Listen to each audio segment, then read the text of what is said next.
Assignment 4.3 consider a person on a slayed.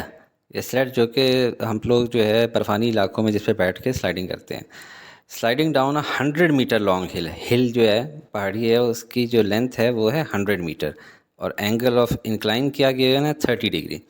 मास कितना है इसका 20 kg यानी बच्चा है। And the person has a velocity of 2 metre per second down the hill, यानी अभी जब टॉप पे चल रहे हैं तो उस टाइम पे इसकी 2 मीटर पर सेकेंड की वेलोसिटी से ये नीचे आ रहा है।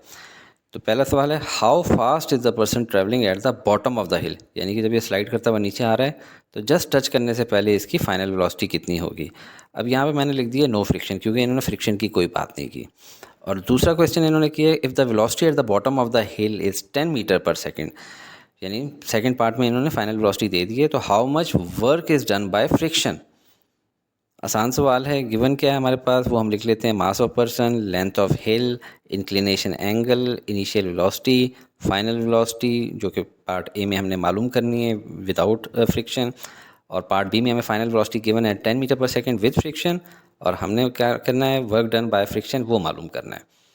अब इस किस्म के सवालों में हम लोगों ने जो देखना होता है कि ये क्या है, वर्क और एनर्जी का सवाल है। यहाँ पे इस बच्चे के पास पोटेंशियल एनर्जी भी है क्योंकि एक हाइट के ऊपर है, और काइनेटिक एनर्जी भी है क्योंकि वेलोसिटी से जा रहा है।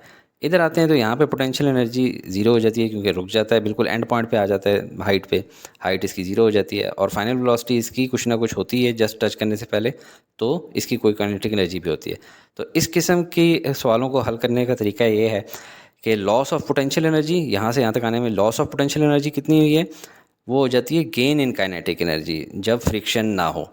और अगर फ्रिक्शन हो तो loss of potential energy is equal to gain in kinetic energy plus जो पूरी की पूरी गेन नहीं कर सकी होती वो कहाँ ज़ाया हो जाती है, वर्क डन बाय फ्रिक्शन या वर्क डन अगेंस्ट फ्रिक्शन में। तो बारी बारी सॉल्व करते हैं, पहले पार्ट ए को करते हैं और उसमें पहले पोटेंशियल एनर्जी को देखते हैं। यहाँ पे बच्चे की पोटेंशियल एनर्जी इनिशियल है mgh। इसमें हमारे पास मास भी गिवन है, एक्सलेरेशन ड्यू टू ग्रेविटी भी गिवन है, हाइट नहीं गिवन। तो हाइट हम लोग कैसे मेजर करेंगे, 100 multiply by sine 30, 100 multiply by sine 30। अब इसको यहाँ पे सॉल्व करते हैं, 20 multiply by 9.8 multiply by 100 multiply by sine 30।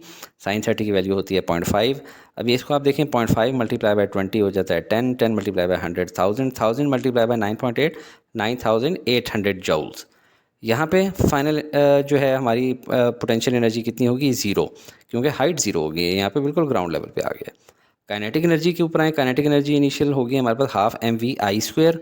We I क्या है 2, तो 2 का स्क्वायर मास 20, और इसको सॉल्व करेंगे 2 to the 4, 4 divided by 2 2 multiply by 20, तो 40 जॉल्स काइनेटिक एनर्जी इनिशियल है। और काइनेटिक एनर्जी फाइनल में हमारे पास फाइनल वेलोसिटी मौजूद नहीं है, तो हम इसके फार्मूले को लिख लेते हैं half M v f square. M की वैल्यू हमें गिवन है 20, तो 20 डिवाइड बाई 2 हो जाएगा 10 वी एफ स्क्वायर। अब इन चारों वैल्यूज़ को जो हमारे पास आ गई हैं, इनको हम लोग इस इक्वेशन में पुट करते हैं। इसके लिए हम स्क्रीन पे थोड़ा सा ब्लैक बोर्ड टाइप माहौल बनाते हैं, और loss of potential energy is equal to gain in kinetic energy, values डाली। लॉस क्या होगा, पोटेंशियल एनर्जी इनिशियल जितनी थी माइनस पोटेंशियल एनर्जी फाइनल, क्योंकि लॉस हो गया है तो 9800 में से ज़ीरो माइनस हुआ। और काइनेटिक एनर्जी फाइनल कितनी है 10 we f square, minus initial कितनी थी 40 जूल्स। अब 9800 जब -40 उधर गया तो +40 हो गया, और ये बच गया 10 वी एफ स्क्वायर। तो 10 वी एफ स्क्वायर कितना हो जाएगा 9840। अब v f square is equal to 9840 divided by 10, इससे आ जाता है 984, और वी एफ की वैल्यू आ जाएगी 31.3 मीटर पर सेकेंड। तो ये है 31.3 मीटर पर सेकेंड जबकि फ्रिक्शन नहीं है। दूसरा केस क्या है, जब loss of potential energy is equal to gain in kinetic energy plus work done against force होगा। क्यों, क्योंकि फ्रिक्शन के थ्रू आ रहा है। इसके अंदर हम लोग फार्मूला दोबारा वही लिखते हैं, प्लस डब्ल्यू एफ एडिशनल है, potential energy initial minus potential energy final में तो कोई फ़र्क नहीं है, वही है 9800 माइनस ज़ीरो।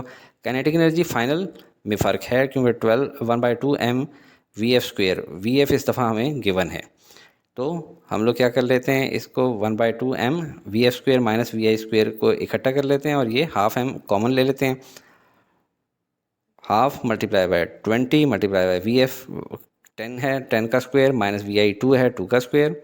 इसको सॉल्व करेंगे 20 डिवाइडेड बाई 2 10 हो जाएगा, और ये 100 हो जाएगा, और ये 4 हो जाएगा, 100 माइनस 4। अब आ जाए तो 10 मल्टीप्लाई बाई ये क्या हो गया 100 माइनस 4 96, इससे हमारे पास वैल्यू आ जाती है 960।